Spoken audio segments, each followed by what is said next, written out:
persons on this call tonight. And from the numbers that I've seen so far, it looks like some of us did invite some people, and then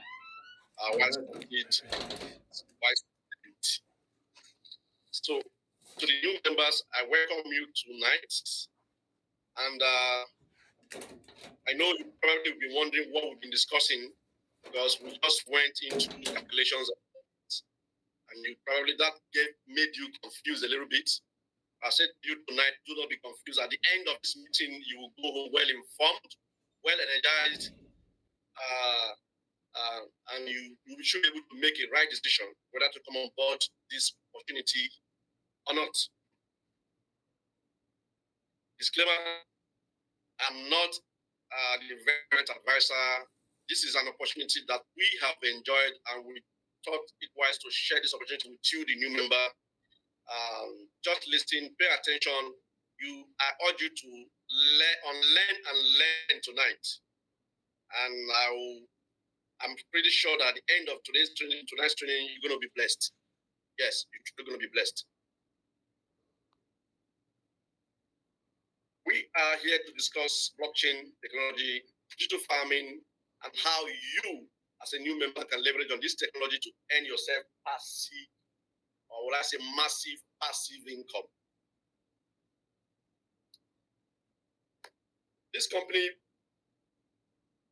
opportunity is presented to you by Platin Genesis. Platin Genesis, the first product launch by Platin Genesis was in 2016. This company emanated from Switzerland, okay? And since we get to know this company, it's been about 6 years now. 6 years now. This company currently we have over 1.5 million members in the community. That is users. I would like to call them users, coin holders. Okay, in this community, over 1.5 million and still counting. Currently have about 11 projects and still counting. I mean, tangible projects, not just virtual projects. With one of our headquarters in Dubai. The first building you saw at the center is the office structure, Platinum Tower, right there in Dubai. Most of us have been there, took pictures with the CEO, team of the company and all that. And I must tell you, it's a company to belong to. This is Alex. Alex Trenhard. He's a bald-headed guy. He's a young man of about 41 years old, the founder and CEO of this company or Nova company. Alex is reputed to be one of the 10 most prominent figures in cryptocurrency world. One of the 10 most prominent figures in currency world. Okay, you can Google it. The company has featured in different blockchain shows over the years up to this moment, and then they are still waxing stronger. They've gone through thick and thin over the years, gone through challenges just like every other physical company, because this is not just a virtual company, but a company that has physical location all over the world, 4 major offices and uncountable numbers of sub-offices in the world, including Nigeria. We can see it, please. Can you see you can't see the slide? Yes, can you maybe F5 put it in presentation mode so we can see it? We are only seeing the first slide. Really? And it's moving. Mr. Can you see it? Yes, yes, sir. You know, it is still on the PLC Ultima. It have not been changing to the next pages. I think maybe you can use your mouse to do that. Really? Sorry. It's been changing here, and I thought it was changing over there. So just hold on. Yes. Can you see it right now? Yes, yes, yes. What are you seeing? You're seeing the blockchain innovative project, the map? Yes. You can just press F5. You see, at least you can be, don't have to be doing one by one. Yeah, something I've been doing. Something I've been doing. So, where are you looking at now? You're looking at Alex? No.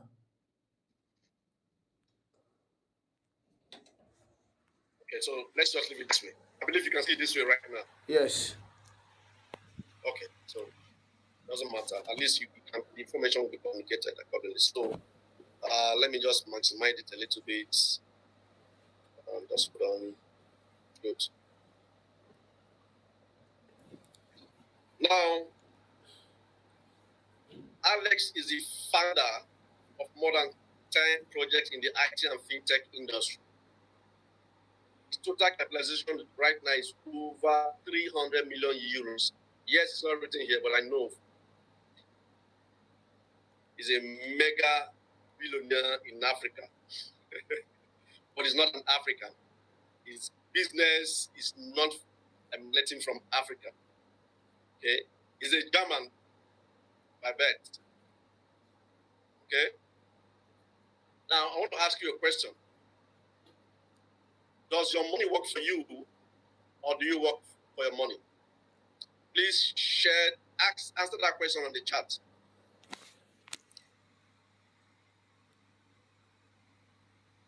Are we flowing? Yes. Does your money work for you, or you work for your money? I want my money to work for me. So, now we have in the world today, especially in this part of the world, we have a lot of persons who have decided to work for their money and they have refused to change.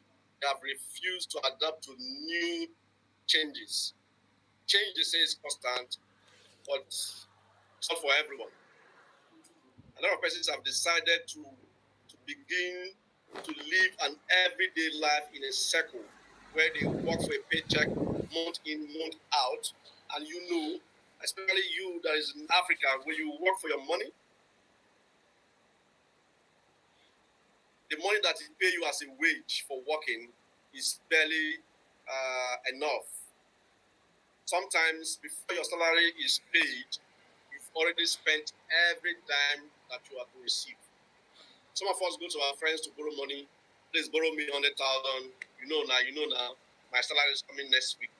As soon as it comes, I will pay you. You borrow money to pay school fees. You borrow money to pay house rent. You borrow money to buy fuel. You borrow money to take care of a medical bill. Depending when the salary comes, and as soon as it comes, it's gone. You are back to square one. The borrowing circle again. You worry about expenditures. Don't think about investment because there's no money to even talk about investment. The money you get as the reward is barely enough. Talk less of putting some money aside for investment. Okay, and then for that reason, you are always in debt. You collect money from friends, from family members, and at the end of the month, you pay. Some of them you won't be able to even pay them completely before the next salary comes in. Now you'll be under compulsion to work because if you do not work, the next month's salary will not come, and then your debt profile will increase. So early morning, especially in Lagos, we have people who wake as early as 3 a.m. to go to work because where they are working into traffic pretty far, then it takes them a long time to get to the work, and then they will get home, get to work. Leaving office is another problem, and you discover that age will catch up on them too fast because of excessive stress. Okay? And then old age, when old age sets in, that's what I call the evening of our life. You find it difficult catering for your old age. You find it difficult sorting your bills. The children that you were paying school fees for, they're all grown up. And of course, you know how the life works. Everybody wants to become responsible. The boys want to get married, the ladies want to get married away, and then when they are married, they have started talking about that settling and having kids. And then when they have kids, the same cycle begins because they want to take care of that immediate family first. We're talking about my father, my mom, who is in the village, who is somewhere.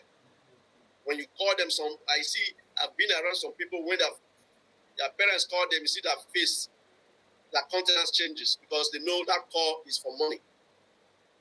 So would you rather choose to be a liability to your children, or you be that kind of a father, that kind of a mother when your son or daughter sees your call her spirit will be lifted. Oh, Mama, at least she does not ask me for anything. At least some we have today some parents that will call you. As they call you, the next thing is, do you still have money? Are my children okay? Do you need money? Send me account. Let me say, oh, my grandchild's birthday. Send me account. Let me send you some money. That is the dream of every man, to have such a parent. So you want to be that parent whose children will see their call and neglect? No. I guess the answer will be no. No. At the end of the day, we have inadequacy, and then you won't have enough money to sort that your building is already dilapidating that you built at a young age, no money to renovate, and then you'll be queuing up for pension sometimes. I've seen a case here in Nigeria where a man collapsed while queued up to receive his pension. He collapsed and died the next day. And he could not get the pension, money he worked for over the years. And we live in a system where there is no coverage, no medical coverage, nothing for you. So we are our own government. We make our road ourselves. We buy our transform ourselves, generate our own power ourselves. Everything yourself. So you need enough capital to function very well as a human, especially in Africa. Today we are talking about politics coming. Politics is coming, and then nobody's caring about the citizens anymore. The other day we learned about flood. Flood destroyed everywhere in Nigeria and most places in Nigeria. Then people's properties were swept away, houses were swept away. Some people died trying to secure their properties. That is the kind of system we live in. But you, knowing fully well that this is the system you live in, you should not depend on just that paycheck alone. What happens when pandemic sets in? We had there was a time we had the COVID-19 issue. We saw how we lived. So many people practically lived 001. Some lived by 100. Some did not even eat a full day. They ate half meal just to be able to have enough to eat the next day. Some parents did not, because they wanted their children to feed. So what happens when that issue comes up? What comes up? When that challenge comes up, what happens? You don't have enough savings in your confine, nothing in your account. It becomes a challenging moment for you. Inflation is, look at Nigeria, for example. Have a system where Naira is, just a few minutes ago, we saw how much it was. 760 something per dollar. The last time I was in Ghana, I was telling the Ghanaians, I said, you guys are enjoying, because right now in Ghana, Ghanaians used to think that Nigeria is up there. But did you know that one Ghana cedi today is about 70 Naira, which means if you have 1 million Ghana cedi, you have 70 million in Naira. A millionaire by 1 million, I won't call it a millionaire. Someone who has 1 million Ghana cedi is worth 70 million in Nigeria. So Ghana, for example, has the strongest currency value in Africa as a whole. If you travel outside this your country, this is our country called Nigeria, that's where you know that. I wonder who told us that Nigeria is the giant of Africa. A lot of things that we find it difficult to achieve or enjoy